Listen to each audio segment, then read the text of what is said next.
안녕하세요. 저는 이제 곧 50대에 접어드는 딸 둘 엄마입니다. 큰아이는 벌써 대학생이고 둘째도 내년이면 고등학교를 졸업하게 됩니다. 두 녀석 모두 자라면서 크게 엄마 속 썩이지 않고 엄마의 든든한 기둥이 되어준 기특한 녀석들이죠. 그래도 저 두 아이 키운다고 정신없이 흘러갔던 세월인데 이제는 자기들도 클 만큼 컸다고 오히려 엄마에게 잔소리가 끊이지 않은 수다쟁이들이기도 하죠. 제 인생에 더 없을 보물들입니다. 20여 년 가까운 결혼 생활의 가장 큰 성취라고도 볼 수 있겠죠. 자식 부모 입장에선 다들 그렇겠지만 제 인생의 가장 큰 자산이라고 생각해요. 딸아이들 키우면서 저희 부모님 역시 지금 내가 아이들 보는 심정으로 저를 키우셨을 것을 생각하면 참 마음이 부모가 되어야만 부모의 마음을 이해할 수 있다는 소리를 이래서 하나 싶어요. 그도 그럴 것이 저희 친정 부모님께서 저를 참 많이 예뻐해 주셨습니다. 시집 가기 전까지 고생이란 건 모르고 그저 천진한 아가씨로 성장할 수 있었던 것 또한 두 분의 지극한 사랑이 아니었다면 불가능한 일이었겠죠. 평생을 그저 자식들밖에 모르셨던 분이셨어요.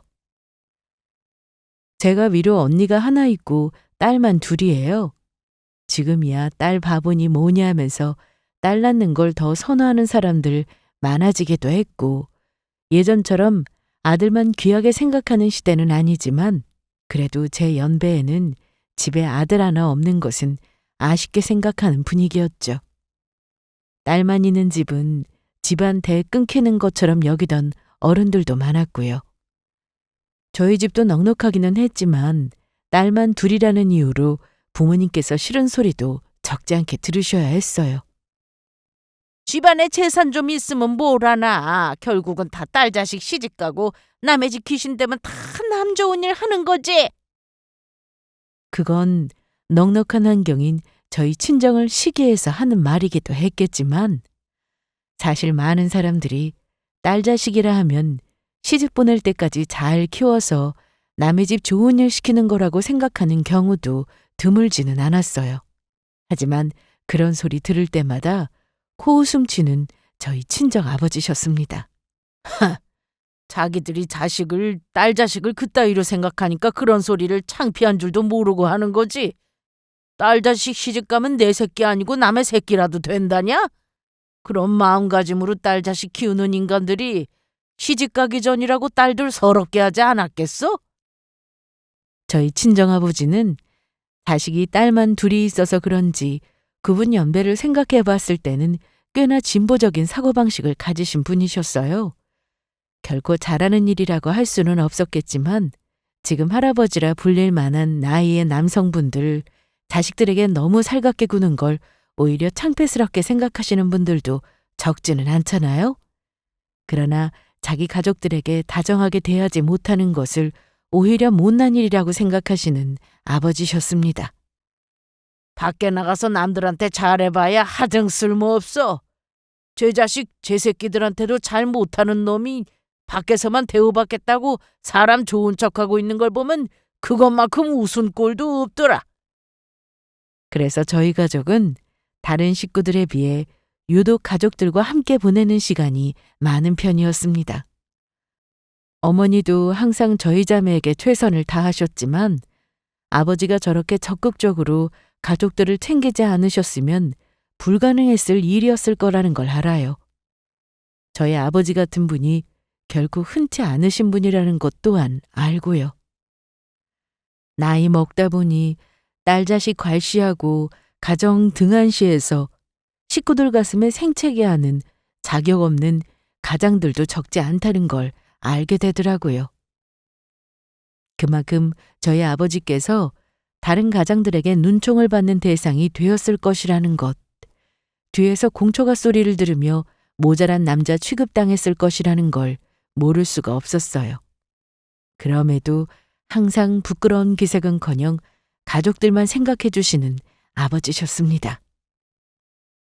정이야, 윤이야, 아무리 남편이라 할지라도 너희한테 함부로 구는 사람 절대로 참아줘서는 안 돼. 그런 놈들이 있다면 시집을 보내고 나서라도 아주 흠씬 패주고 니들 도로 데리고 올 거야. 아버지가 항상 뒤에서 든든하게 버티고 서 있을 테니까 절대로 그런 대접 참고 살지 마. 아빠, 우리 아직 시집도 안 갔어요. 항상 저렇게 말씀해 주시는 아버지 덕에 저희 자매 자존감이 쑥쑥 올라갈 수밖에 없었습니다. 결혼할 나이 되어서 조건 좋고 자기 남 잘난 거 잘하는 남자보다 나긋나긋 상냥하고 주변 사람한테 잘하는 사람에게 더 끌렸던 건 역시 그런 아버지 영향이 클 겁니다. 저희 아버지 능력이 좋기도 했지만 저희 친정어머니 낯이 항상 밝았던 게 꼭 그래서만은 아니라는 걸 같은 여자로서 언니나 저나 학습한 바가 있으니까요. 가정이 평안하고 다정한 남편이 자식들 귀하게 여기는데 그것만큼 좋은 일이 또 어디 있었겠습니까? 당연히 저 역시 남자 보는 기준이 그렇게 맞춰질 수밖에 없었죠. 그래서 제가 쥐뿔도 없는 집안에서 공부머리 좀 괜찮게 타고나 어렵게 대학 마친 남편을 사위감이라고 데려왔을 때도 저희 부모님께서는 크게 괴념치 않으셨어요. 비록 가진 건 없어도 헌신적일 정도로 저에게 잘하는 사람이었으니까요. 저도 그 점이 마음에 들었고 저희 부모님 역시 그 사람이 당장 가지고 있는 것보다 앞으로 커나갈 가능성과 제게 충실히 대하는 것을 더 중요하게 생각하셨습니다. 너 마음고생 시키지 않고 다정하게 잘하는 것보다 더 중요한 게 뭐가 있겠어. 그래, 네 엄마 말이 맞다. 우리 집이 없는 집도 아니고 가능성만 있으면 얼마든지 우리 쪽에서 지원해 줄 수도 있는 건데 쥐 잘난 맛에 마누라 우습게 여기고 가정 소홀한 놈보다야 윤서방 같은 남자가 결혼해서 살기에는 훨씬 낫다. 같은 남자인 친정아버지 보기에 그렇게 보였다면 내가 어련히 잘 골라왔겠거니 싶었습니다. 그동안 제게 관심을 표한 남자 중 가장 제가 하는 말 귀 기울여 들으며 제 의사를 존중하던 남편이었어요. 그리고 저도 제법 간이 컸던 게 우리 아빠 말 맞다나 나한테 잘 못하면 내치고 우리 부모님 품으로 돌아가면 그만이지. 남편이 결혼하고 변한다 하더라도 참고 살 생각 같은 건 애초에 해본 적도 없었습니다. 지금 생각하면 저도 좀 간이 큰 아가씨긴 했네요. 아무래도 제 태도가 이렇게 당당하다 보니 남편도 제게 더 조심스러울 수밖에 없었겠죠. 취업해서 회사를 다니던 남편은 결혼 이후에 창업을 하게 되었습니다. 물론 저희 친정 쪽에 전폭적인 도움이 있었어요. 본래 남편의 집안, 그러니까 제 입장에서 시댁이야 자식들이 도움을 드리면 드렸지 재산이니 유산이니 하는 것들 기대하기 어려운 상황이었습니다. 밑으로 줄줄 달린 동생들 학교 보내기에도 버거운 집안이었어요. 그건 역시 저희 친정에서 도움을 많이 받았죠. 현지엄이야. 우리가 너나 사돈내외 은혜 생각하면 정말 죽어서도 갚지 못할 큰 은혜를 입었다. 어떻게 우리가 너 같은 귀인을 만나서 이런 큰 은혜를 입고 사는지. 어머니, 그러지 마세요. 도련님들 잘 되면 다 저희한테도 좋은 일인걸요? 그래도 도움받은 것을 감사할 줄 아는 시부모님과 시동생들을 만난 것도 운이 좋은 일이라고 생각했습니다.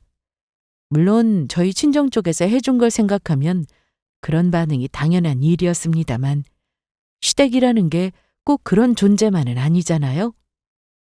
제 주변에도 저랑 비슷하게 남자 하나만 보고 자기 친정 조건보다 처지는 집안 남자와 결혼한 친구들이 몇 있었는데 도리어 시댁 쪽에서 있는 집 며느리 보았다고 바라는 것만 많고 시집살이 시키는 경우도 있었거든요. 내가 더러워서 진짜. 아니, 그렇게 시집살이를 시키고 싶으면 염치 없이 우리 친정에 바라는 거라도 없든가. 아쉬울 때는 꼭 우는 소리 하면서 뜯어내고 나면 입 싹 닫고 뻔뻔하게 나온다니까. 자격지심 때문에 더 그러는지 성미가 뒤틀려서 구는 꼴을 볼 때마다 내가 아주 복장이 뒤집어지겠어. 저렇게 물색 없는 사람들도 다 있구나 싶었습니다.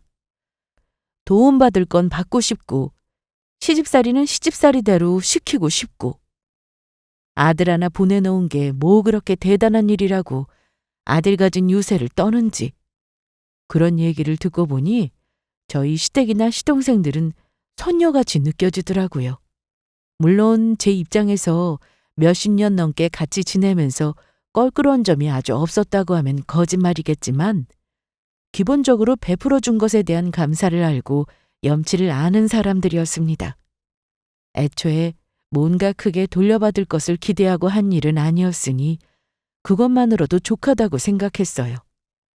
자기 가족들이 얻은 것인 만큼 남편 역시 항상 고맙게 생각했고요.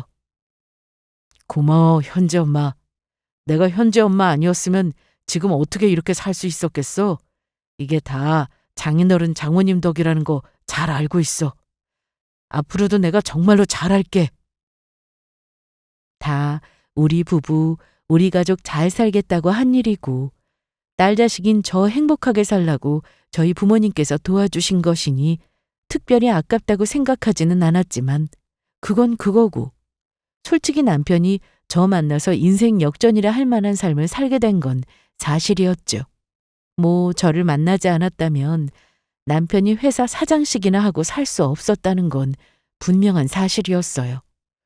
그러니 우리 모두를 위해 한 일이었다고 생각함에도 남편이 저나 저희 친정 부모님께 감사한 마음쯤은 갖고 살아야 한다는 건 저도 당연하다고 생각했어요. 저도 저지만 부모님한테는 정말로 감사해야 할 일이 맞았죠. 아무리 사위라고 해도 남편이 그 자리까지 올라갈 수 있었던 건 그 두 분들 안배가 없이는 불가능한 일이었으니까요. 남편은 완벽한 사람은 아니었습니다. 워낙 어릴 때 없이 살아 버릇하고 가진 게 없어 나서 그런지 씀씀이가 소심하고 주변에 베풀 줄을 몰라 인색하게 구는 경향이 있었어요. 이제는 어엿한 한 회사의 대표님이 되어 그렇게 주변 사람에게 인색하게 굴어서 될 일이 아니었는데도 그런 점이 쉽게 고쳐지지는 않더라고요. 여보, 쓸 때는 제대로 써야지. 그래야 받는 사람도 기억에 남는 거고 이게 다 헛돈 쓰는 게 아니라 결국 투자인데 물질적인 것만 그런 게 아니라 사람도 다 인적 자원이라고. 그러니까 이런데 아깝게 생각하면 안 돼. 알았어.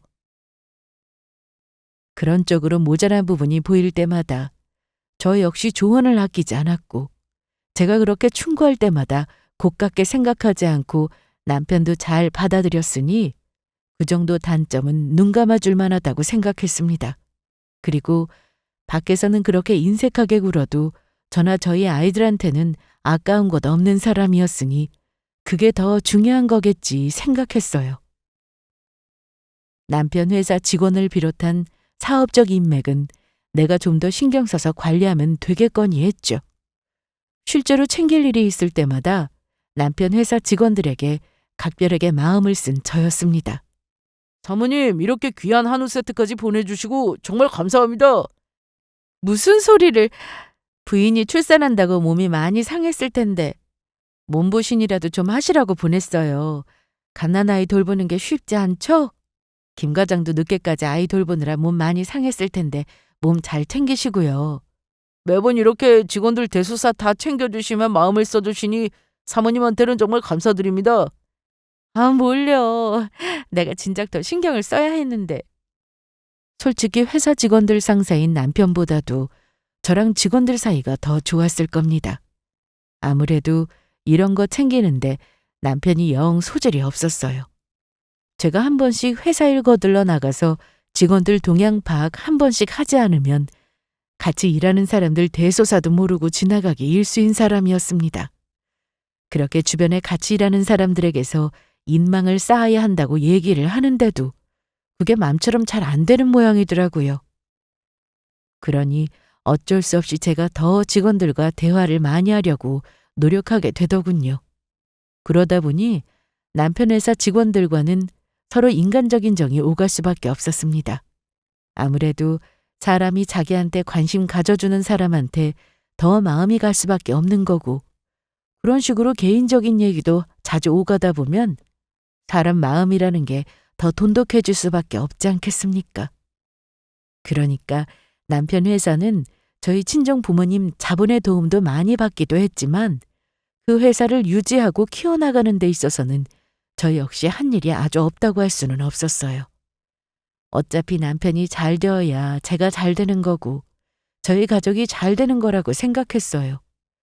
그런 일이 고생이라고 생각해 본 적은 단 한 번도 없었습니다. 저도 그렇게나마 남편 회사 나가서 직원들하고 소통하면서 육아에 치인 숨통을 좀 트일 수도 있었고요. 눈에 넣어도 아프지 않은 두 딸이지만 그렇다고 해서 자식 키우는 일이 결코 만만한 일은 아니지 않습니까? 저도 한 번씩 그렇게 밖으로 나가서 환기도 하고 하니 또 좋더라고요. 그렇게 남편과 10년 넘는 결혼 생활하면서 주변 사람 모두가 부러워할 만한 단란한 가정을 이루고 살았다고 자부했어요. 저 역시 아이들 교육 문제로 또 남편 회사 문제 신경 쓰고 직원들 챙기느라 바쁜 나날 보내면서도 하루하루 뿌듯하고 보람찬 날들이라고 생각했습니다. 아무것도 손에 쥐고 태어난 거 없는 놈 사이라는 이유만으로 이렇게 믿어주시고 도와주시는데 나도 내가 할 수 있는 건 다 해봐야지. 신혼 초에 처음 회사 설립하면서 다부진 마음으로 결심했던 남편 말과 같이 남편도 회사에 자기 인생을 다 바치며 많이 노력했습니다. 저희 친정의 도움으로 귀중한 기회를 얻게 된 만큼 회사를 성공적으로 일으키기 위해 최선을 다한다는 걸 알 수 있었죠. 물론 그렇게 회사가 커나가는 과정에서도 저희 친정 부모님께서 남편에 대한 지원을 소홀히 하지 않으셨습니다. 엄마, 아빠, 정말 감사해요. 아무리 딸 자식 잘 되길 바라는 일이라 하더라도 이렇게 한결같이 마음 써주시는 게 쉬운 일은 아니잖아. 다 내 새끼 잘 되라고 내 손녀들 잘 되라고 하는 건데 그럴 거 없다.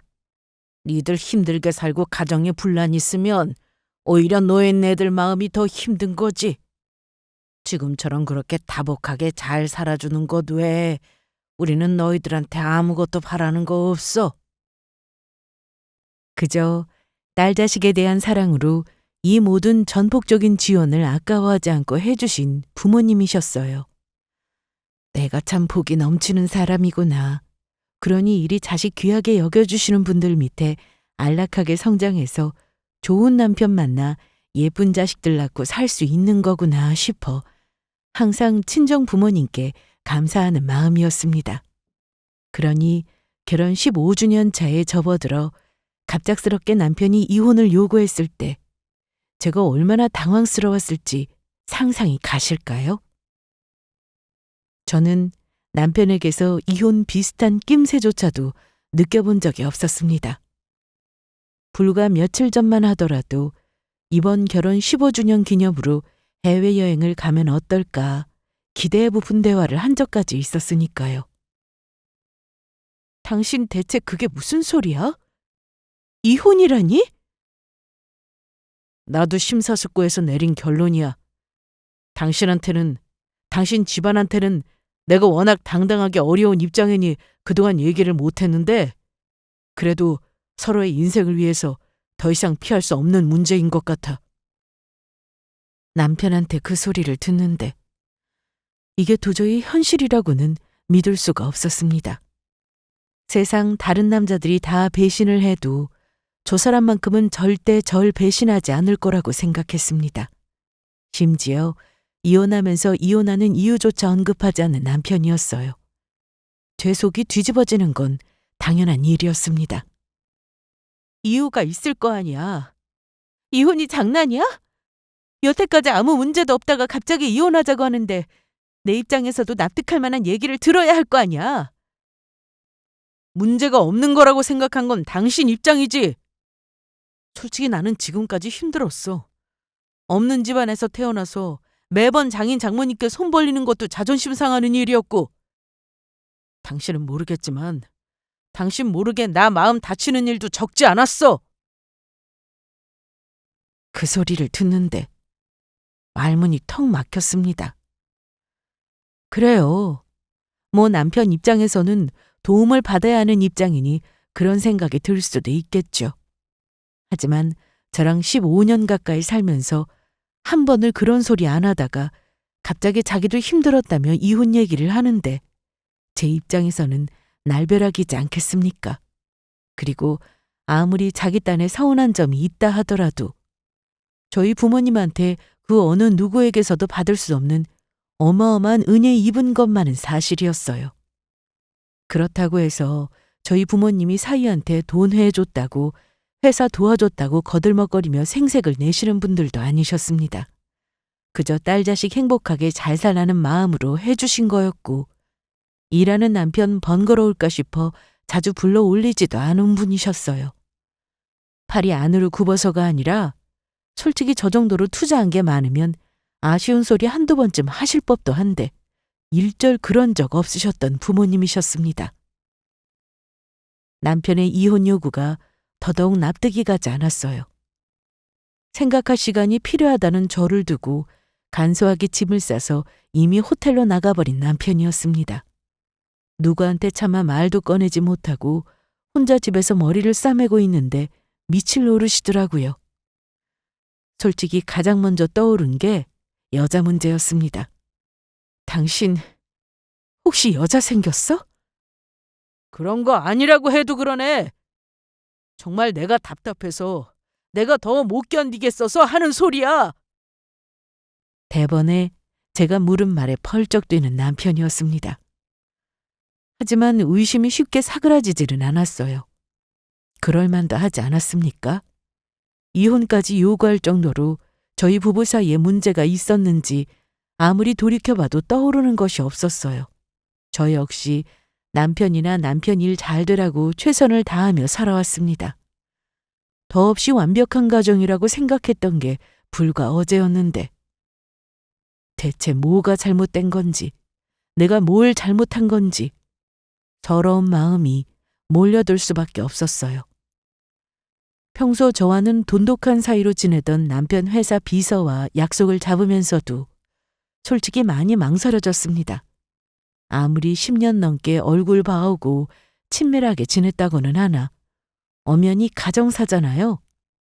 하지만 저희 가정 내부에서 아무리 뒤져봐도 문제를 찾을 수 없으니 지푸라기라도 잡는 심정으로 뭐라도 건질 수 있을까 싶어 한 행동이었습니다. 솔직히 처음 이혼 소리를 들었을 때의 당혹감이 지나가자 배신감이 이루 말할 수 없었습니다. 정확한 이유 사유도 말해주지 않으면서 그저 자기가 상처 있고 힘들었다는 이유만 이혼 사유라며 로봇처럼 반복하는 남편이었어요. 도대체 뭐가 그렇게 힘들었길래 나를 도저히 못 견뎌서 못 살겠다는 소리를 하는 건지 괘씸하고 화가 났습니다. 지금 자기가 이렇게 잘 살게 될 수 있게 된 게 다 누구 때문인데요. 그게 다 누구 덕입니까? 저와 저희 친정 부모님 덕분 아닙니까? 그런데 오히려 그런 저희를 이혼의 원인으로 내세우다니요. 제가 아무리 객관적으로 생각하려고 노력해보아도 그런 남편놈에게 배신감을 느끼지 않을 수가 없었습니다. 김 비서님, 내가 내 발등에 침 뱉는 것 같아서 이걸 물어야 하나 정말 고민을 많이 했는데 물어보지 않으면 내가 답답해서 죽을 것 같아서 그래요. 저 사모님, 혹시 사장님께서 이혼 얘기 꺼내신 거예요? 제가 자초지정을 미처 묻기도 전에 비서가 제 눈치를 보며 조심스럽게 말했습니다. 그제야 퍼뜩 그런 생각이 들더군요. 아, 지금 나만 모르는 뭔가가 분명 벌어지고 있기는 한 거구나. 김 비서님, 제발 부탁 좀 드려요. 대체 저 사람 왜 저러는 거예요? 그 비서는 부모님 돌아가셨을 때도 제가 각별히 신경을 쓰기도 했고 결혼 문제나 자식 문제 등 서로 가정사도 웬만큼 주고받을 만큼 친밀하게 지내고 있었습니다. 비서 입장에서는 그래도 자기 상사의 가정 문제에 관여하는 건데 쉬운 문제가 아니었겠죠. 잠시 망설이는 듯 했지만 그래도 제가 그동안 회사 직원들에게 각별하게 마음 썼던 것이 헛된 일은 아니었는지 이윽고 결심한 기색이었습니다. 사모님, 사실 그게 사장님한테 여자가 있는 것 같아요. 솔직히 그 자리에 나가게 되기까지 제가 그 생각을 해보지 않은 것도 아니고 예상 불가능한 일도 아니었으나 남의 입으로 전해 듣는 남편의 불륜 사실이 충격적이지 않을 수는 없더군요. 마음을 단단히 먹었음에도 꽉 잡은 두 손이 덜덜 떨려왔습니다. 그 사람이 여자 문제는 아니라고 그렇게 펄쩍 뛰었는데 사모님, 제가 확실히 본 게 있어서 드리는 말씀이니 틀림없는 사실이에요. 마음 굳게 먹고 제가 드리는 말씀 잘 들으셔야 해요. 그렇게 비서가 설명한 말은 이러했습니다. 작년부터 남편 행동이 조금 이상해졌다는 걸 말입니다. 모든 남편의 업무 관련 일정을 비서가 관여하고 있으니 결코 모를 수가 없었는데도 불구하고 자기가 모르는 출정 일정이 있다며 지방의 호텔 숙박비를 결제하라는 지시를 여러 번 내렸다는 겁니다. 아무래도 제가 사모님과 개인적인 친분이 있다는 걸 아시니 부하 직원이라 하더라도 직접적으로 불륜 상대를 노출하지는 않으시더라고요. 그런데 그게 다 감춰지나요? 아무리 그래도 제가 사장님 업무를 죄다 꿰고 있는데 그런 얕은 수가 통할 리가 없잖아요. 처음에 제가 설마 싶어서 멈칫했더니 사장님도 아차 하시는 것 같더라고요. 그 다음에는 깜짝 가족 여행 계획을 세운다며 리조트 예약을 지시하기도 하셨는데 제가 사모님이랑 연락을 주고받지 않는 것도 아니고 예약한 날짜에 서울에 사모님이랑 자제분들 뻔히 아는데 사장님도 너무 얕은 수를 쓰셨던 거죠. 일할 때 항상 붙어있는 비서였으니 덜미를 잡히기는 너무나 쉬웠을 겁니다. 비서에게 그 소리를 듣는데 놀라서 덜덜 떨렸던 손은 분노로 다시 떨리기 시작했죠. 맞잡은 손에 손자국이 남을 지경이었습니다. 어떻게 사람이 이럴 수가 있습니까? 내 앞에서는 그렇게 여자 문제는 아니라고 잡아떼놓고 마치 우리 식구들이 자기한테 씻을 수 없는 상처라도 남긴 것처럼 피해자 행세를 하다니. 그것도 자기를 이만큼 먹고 살게 해준 엄청난 은혜를 베푼 제 친정 부모님과 제 옆에서 말입니다. 어떻게 그렇게 뻔뻔할 수가 있어요? 그렇게 제 마누라, 제 자식밖에 없는 사람처럼 굴더니 뒤에서 이렇게 더럽게 불륜이나 저질러 놓고는 이혼의 책임까지 제 마누라한테 전가하려고 듭니까? 제가 그냥 마누라입니까? 그놈을 사람 굿이라고 살게 만들어준 부인입니다. 제 눈에 넣어도 아프지 않을 귀한 자식을 둘이나 낳아준 사람이에요. 자기 출신을 생각하면 언감생심, 꿈도 못 꿀 회사 사장 자리에 앉혀준 사람입니다. 그놈이 사람이면 저한테 이러면 안 되는 거였어요. 어떻게 저를, 저희 부모님을, 제 아이들을 기만할 수가 있습니까? 설령 그런 더러운 짓을 저질렀다 하더라도 인간이면 제게 미안한 줄 알고 차라리 솔직하게 사실을 털어놓았다면 제가 이렇게까지 거대한 배신감에 치를 떨게 되었을지 생각할수록 이건 짐승만도 못한 놈이구나 싶었습니다. 비록 완벽하진 않아도 내게만큼은 더없이 좋은 남편이라고 생각했는데 그저 계기가 없었을 뿐 애초에 이런 인간이 아니었을까 하는 배신감에 미칠 지경이었습니다. 간신히 분노를 억누르고 떨리는 목소리로 비서에게 물었어요. 그래서 김 비서님은 그 여자 본 적 있어요? 그런 적 없어요. 아마 제가 직접 물어도 불륜하고 있다는 사실 절대로 인정 안 하실 거예요. 먼저 이혼하자고 얘기 꺼냈으면서도 끝까지 여자 문제 아니라고 얘기하는 데는 다 이유가 있지 않겠어요? 비서의 그 말에 저도 그런 생각이 들더라고요. 저희 부모님이 도와주셨다고는 해도 이제 회사 대표까지 되었으니 자기 재산도 상당한 남편이었습니다. 그만큼 자기도 잃을 게 많아졌다는 소리죠. 두루뭉술하게 이혼 사유를 꾸며내면서도 끝내 여자에 대한 이야기만큼은 부정했던 것은 어떻게든 유책 배우자가 되는 것을 피하기 위함이었을 겁니다.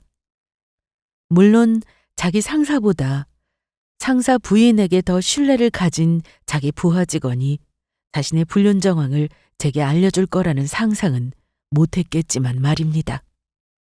다른 것도 아니고 불륜 문제인데 자식들 있다고 해서 참고 살아줄 마음 같은 건 애초에 없었습니다. 제가 딸들 엄마 아닙니까? 이건 제 딸들을 생각해서도 참고 살아줘서 될 문제가 아니라고 생각했어요. 물론 저놈이 먼저 이혼을 입에 올렸으니 제가 참고 살아준다 한들 이혼을 피할 수 없다는 것이 알고 있었지만 뒤늦게 남편이 제게 잘못했다고 매달린다 하더라도 용서해줄 생각 같은 건 없었습니다. 제 딸들이 엄마가 남편의 불륜 사실을 알았음에도 참고 살아준다면 뭘 배우겠습니까? 결혼해서 남편이 부정을 저질러도 여자는 그저 참고 사는 모습을 보여준다면 제 아이들이 과연 자라서 좋은 상대를 만난다 한들 결혼하고 싶은 생각이 들겠습니까? 내 아이들을 위해서도 내 인생을 그렇게 희생해서는 안 된다고 생각했어요. 그렇다면 저 역시 철저하게 이혼을 준비해야 한다고 생각했습니다. 하지만 그때 막 비서를 통해 남편의 불륜 정황을 확인했을 뿐 정확한 증거가 있는 것도 아니었어요. 무엇보다 당사자인 남편이 결코 자기의 불륜 사실을 인정할 리 없으리라는 것을 알고 있었어요. 빼도 박도 못할 증거를 찾아야 한다고 머리로는 생각하고 있었으나 솔직히 뭘 어떻게 해야 할지를 모르겠더라고요. 애초에 남편과 이런 일을 겪게 될 거라고 상상조차 해본 적이 없었습니다. TV 속 드라마에서나 이렇게 남편과 첨예한 갈등을 겪는 것을 보았지 살면서 남편과 크게 부부싸움 한번 해본 적이 없었어요. 자잘한 말다툼 정도였지 애초에 남편이 짐 싸서 집 나갈 거라는 상상조차 해본 적도 없었고 이혼 얘기야 더더욱 입에 올린 적 없었고요. 이 모든 것을 생각하면서 정말 내가 처한 게 현실이 맞나? 어처구니가 없어서 헛웃음이 터질 지경이었습니다. 하지만 그런다고 해서 상황이 바뀌는 건 아니었어요. 상황이 확실한 것이 아니니 주변 지인들에게서 말 퍼지게 더 둘 수도 없고 사실 비서에게 캐물은 것만 하더라도 제게 위험 부담이 아주 없는 일은 아니었습니다. 그렇다고 이런 얘기를 어떻게 친정 부모님께 할 수가 있겠어요? 저 하나 행복하게 잘 살게 하겠다고 그리 물심양면 도운 사위였는데 그 사위놈이 마누라와 처가덕 봐서 이만큼 승승장구하게 되어놓고 짐승도 안 할 법한 배신을 했다는 사실을 알게 되면 그 두 분 가슴이 얼마나 찢어질까 생각하니 절대로 입을 열 수가 없었습니다. 사실을 알려드린다 하더라도 뭔가 확실한 가닥이 잡혔을 때 해야만 했어요. 스스로가 이렇게 외롭게 느껴진 적이 없었습니다. 누가 볼까 무서워 한참을 두리번거리다 혼자서 흥신소를 찾았을 때도 비참한 마음이 이루 말할 데가 없었어요. 창피하고 수치스러워 침울하게 고개를 숙이고 있는 저를 보고 흥신소 직원이 그러더군요. 사모님, 그러실 거 없어요. 잘못은 그쪽에서 했는데 그렇게 죄인처럼 고개 숙이실 필요도 없고요. 당장 닥친 일에 당황스러워서 정신이 없으시겠지만 사실 저희가 이런 일 전문이거든요. 확실하게 처리해 드릴 테니까 저희만 믿으세요. 제가 평생 이런 곳에 걸음해 볼 일이 있으리라 생각을 해봤겠습니까? 그곳을 찾은 것만 해도 제게는 상처가 되는 일이었어요.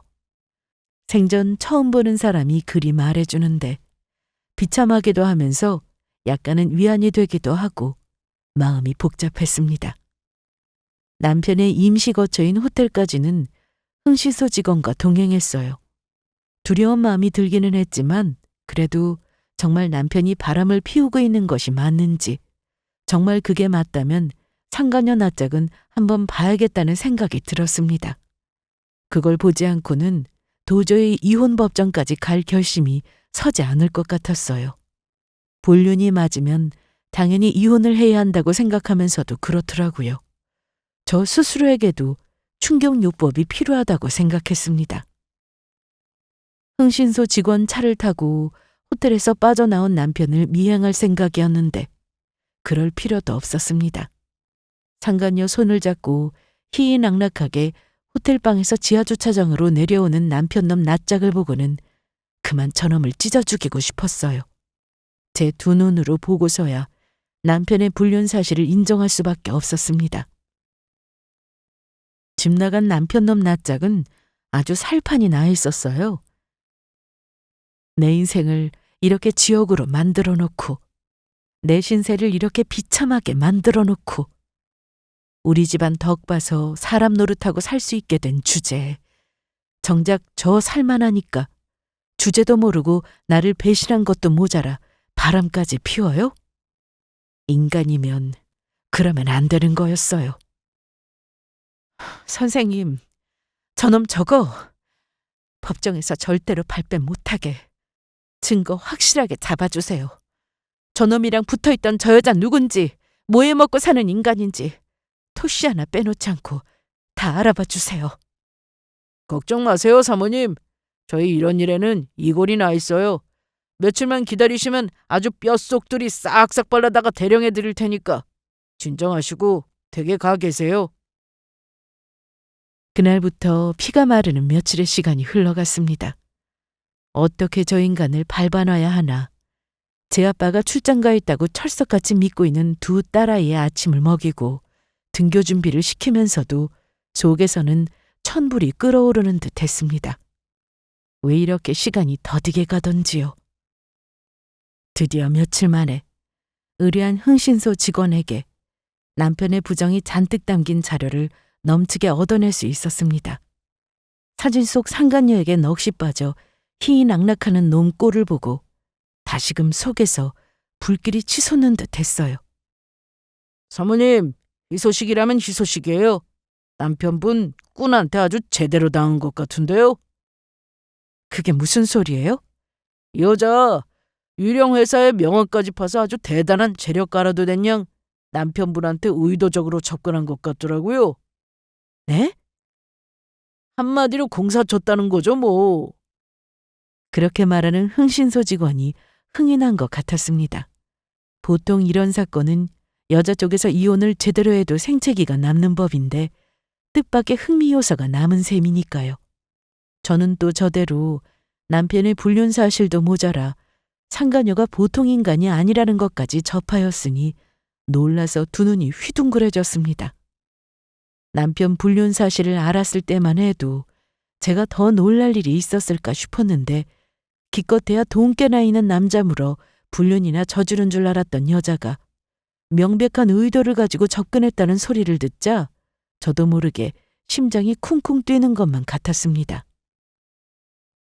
한마디로 꽃뱀이에요, 꽃뱀. 근데 지능적인 꽃뱀인 거지.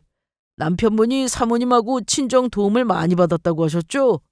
아무래도 접근한 여자가 재력가라고 하니까 이제 그쪽으로 갈아타도 손해볼 거 없다고 계산했던 모양인데 애초부터 저쪽에서는 한몫 제대로 뜯어낼 생각으로 접근한 거니 멍청하게 걸려둔 거죠. 이렇게 이어진 흥신소 직원의 설명은 다음과 같았습니다. 이미 사기 혐의로 송사가 여럿 걸린 여자라고 했어요. 그러니까 남자 상대로 이렇게 사기치는 게 한두 번이 아니라 전적이 화려했다는 뜻입니다. 그 소리를 듣는데 이혼 결심하고 나서 처음으로 통쾌하다는 생각이 들더군요. 이 멍청한 놈이 제 딴에는 이제 저나 저희 친정 말고도 믿을 구석이 생겼다고 생각하고 상간녀한테 갈아타기로 작정을 한 모양인데 내 손 더럽히지 않더라도 제 발로 불구덩이로 걸어 들어가게 생긴 판이 아닙니까? 이렇게 모든 일의 전말을 알게 되자 앞으로의 계획이 분명해졌습니다. 저는 그날로 남편을 불러 이혼 도장을 찍어주었어요. 물론 순순히 해준 것은 아니었습니다. 아니, 위자료나 재산 분할이나 금액이 너무. 왜? 못하겠어? 솔직히 그중에 당신 기여도가 얼마나 된다고 생각해? 싫으면 말아. 당신 말대로라면 뚜렷한 이혼 사유도 없는 건데 그걸로 나한테 이혼 소송이라도 걸 수 있겠어? 나야 이혼료 딱지 안 붙고 좋지.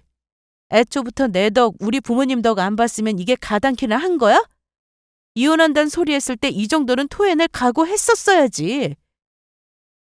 어마어마한 규모의 재산 분할과 위자료 요구에 남편이 흠칫했으나 받아들이지 않으면 이혼은 어림도 없다는 제 태도에 놈도 백기를 들었습니다. 사실 그것 다 저한테 토해내도 제 상간녀가 메꿔줄 거라 철석까지 믿고 있었겠죠. 등신도 저런 등신이 없었습니다. 저야 저런 놈한테 제 친정부모 재산 빼앗길 수 없으니 당연한 선택이었어요.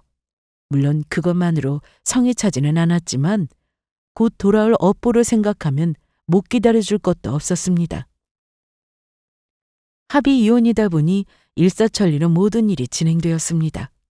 처음부터 친권 양육권을 제게 넘긴다 합의했으니 저런 놈 아비라고 내 딸들 속에 천불 끓게 할 일은 없었어요. 물론 저희 친정 부모님께서 전 남편 놈의 불륜 사실에 자기가 부정을 저지르고도 저를 감쪽같이 속이고 이혼을 요구했다는 말에 분노하셨으나 그 뒤로 이어진 제 설명에 부모도 통쾌해 하셨어요. 그럼 그게 아주 제 발로 쥐어문을 열고 들어갔구나. 천하의 괘씸한 놈 같으니라고. 우리가 제놈한테 어떻게 했는데? 감히 내 딸을 배신해? 오냐, 어디 꽃뱀한테 걸려서 배가망신 제대로 한번 당해보라지. 이혼하고는 오로지 전 남편놈 상간녀에게 제대로 뜯어먹겠다는 소식이 들려오기만을 고대하고 또 고대했습니다. 솔직히 남편놈 회사가 어떻게 나자빠지든 제할 바 아니었으나 그동안 회사 직원들과 저도 모른 척하지 못할 정도로 정이 많이 쌓였어요.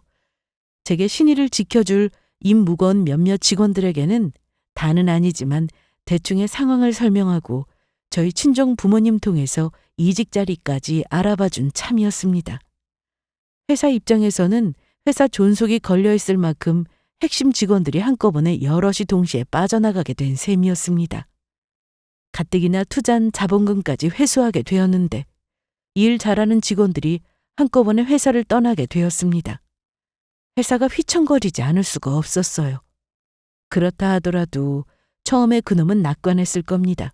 워낙 아랫사람 제대로 챙길 줄 모르는 놈이니 다 저가 잘해서 회사가 지금까지 왔다고 생각했겠지만 그 주변에서 열심히 일해준 직원들 덕분에 회사가 굴러갔다는 걸 놈처럼 주변에 소홀한 놈이 알 리가 만무했겠죠.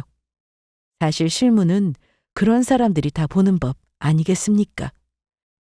투자금이야 자산가라 철석같이 믿고 있을 제 상간녀가 다시 채워줄 것이라고, 그리고 직원들이야 새로 다시 뽑으면 그만이라고 생각했을 겁니다.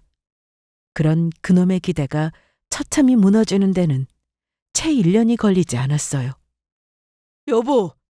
여보, 제발 나 좀 도와줘. 제발 나 좀 살려줘. 왜? 그 여자가 회사 부도는 도저히 못 막아주겠다디? 그 더러운 사기꾼은 입에 올리지도 마. 내가 지금 그 여자 때문에. 같이 놀아날 때는 희희낙낙 좋아 죽더니 왜? 사기꾼한테 털려보니까 이제야 당했구나 싶어? 회사가 쫄딱 망한 것도 모자라 어음을 막지 못해 당장 감옥 가게 생긴 판인 전 남편이 제게 찾아와 도와달라며 납작 엎드렸습니다. 도대체 염치라고는 없는 인간인 건지 아무리 당장 죽어나가겠다는 상황이어도 어떻게 저한테 와서 돈 얘기할 생각을 다 하나 싶어 기가 차더군요. 자기 상황을 전혀 모를 줄 알았는데 사기꾼인 상간녀한테 털린 사실까지 모두 알고 있는 저를 보고 전 남편이 흠칫 놀랐습니다. 당신 그걸 다 어떻게 알아? 너 그럼 설마 그렇게 우리 집에서 받아쳐먹고 나서도 우리 탓을 하며 이혼하자는 소리를 뻔뻔하게 들이미는데 내가 아무것도 안 알아보고 이혼 도장 찍어줬을 거라고 생각했어? 니놈 여자 있는 거 불륜 저지른 주제 그거 속이고 이혼하자는 소리 한 거 내가 정말 모르고 도장 찍어줬을 것 같냐고. 그럼 설마 당신 그 여자 사기꾼인 거 처음부터 알고 있었어? 어떻게 그럴 수가 있어? 내가 그것만 알았으면 당신한테 절대 이혼하자는 소리 안 했을 텐데. 이게 어디서 뺨 맞고 와서 어디다가 분풀이를 하고 있어? 니놈이 나한테 그런 거 따질 주제가 돼? 애초에 니놈이 그렇게 더럽게 놀아나지 않았으면 지금 이렇게 거지꼴 될 일이 뭐가 있겠어? 다 네가 멍청해서 신세 조진 걸 감히 어디에서 남 탓하고 있어? 여보, 나 좀 살려줘. 그래도 우리 윤지 현지를 봐서라도. 아빠가 이렇게 회사 망하고 길바닥에 나 앉아 있는 것도 모자라서 돈 때문에 전과까지 생기면 앞으로 애들 앞날이 어떻게 되겠어?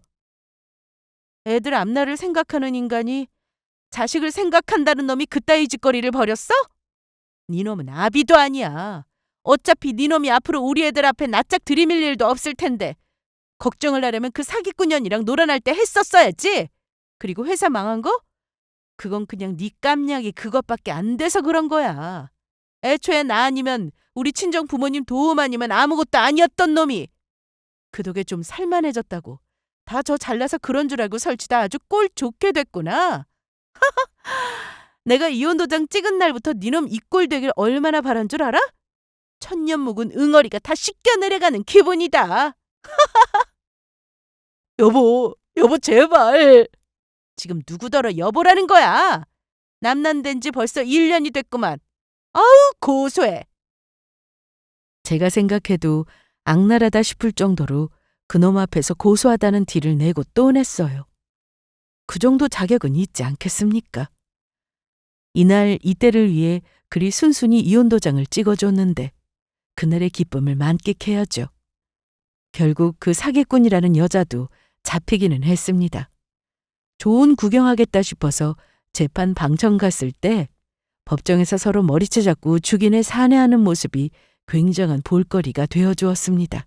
그래도 한때는 저놈이 어엿한 중견기업 사장 소리까지 듣고 살던 놈인데 알거지에 빚쟁이 신세가 되어 모든 것을 전부 다 잃고 폐인이 된 꼴을 보니 저놈 인생에 2번 다시 재기할 일이 없다는 실감이 되어 가슴이 후련해졌습니다. 더더욱 기뻤던 건 저런 놈 때문에 나 스스로를 망가뜨리지 않고 내 손 더럽히지 않았음에도 패가망신하여 제대로 주저앉은 모습을 보게 되었다는 점이었죠. 그날이 놈을 마지막으로 본 날이었습니다. 놈은 그대로 변제 능력이 없어 징역을 살게 되었습니다. 저는 물론 저희 애들도 놈 면회 같은 건 가본 적 없었습니다. 가정 내팽개친 건 저놈이 먼저인데 이미 가족도 아닌 놈 면상 보러 그 험한 곳까지 갈 이유가 없죠. 상간녀도 누적된 사기죄로 형량이 제법 되던데 그리 머리 쥐어뜯고 싸울 일이 아니라 전과자끼리 잘 지낼 일이지 싶더군요. 그것도 벌써 수년이 흐른 일이에요. 다행히도 이혼한 엄마 입장을 헤아려주며 늘 힘이 되어주는 제 기특한 딸아이들 덕분에 지나간 일은 후련하게 지나간 일로 남기고 씩씩하게 일상을 살고 있습니다. 오늘 제 이야기는 여기까지예요. 잘 들어주신 여러분들 정말 감사드립니다.